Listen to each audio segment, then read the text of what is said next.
Bismillah, Alhamdulillah, wassalatu wassalamu ala Rasulillah. When we enter toilet, we should say Bismillah, in the name of Allah, and Allahumma inni a'udhu bika min al-khubuthi wal khaba'ith.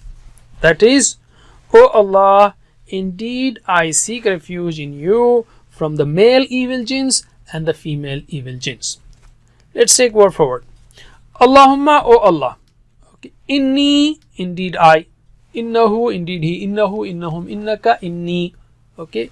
A'udhu, I seek refuge. Bika, in you. Min is from al-khubuth. What is al-khubuth? Male evil jinns. Khabith is singular. Khabith means evil jinn, referring to evil jinn.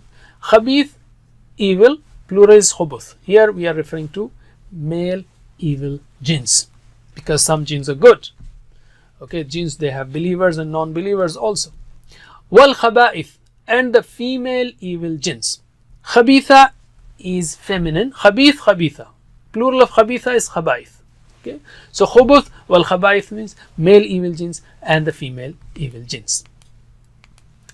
According to the Quran, humans cannot see the jinns, but jinns see humans. Devils, that is evil male and female jinns, usually stay in places that are unclean. These devils try to harm those who visit such places. If Bismillah is recited before entering washrooms and toilets, then a barrier is placed between jinns and us, and they are not able to see us. This is according to hadith. There are two types of filth in toilets. The first type is the waste, the stool and the urine.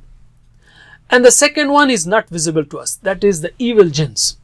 This dua helps us in seeking refuge and protection in Allah from both types of filth. Please visit understandquran.com for our courses on Read Al-Quran, Learn Tajweed and Understand Al-Quran, and for one-to-one learning. Jazakumullah khair. Wassalamu alaikum.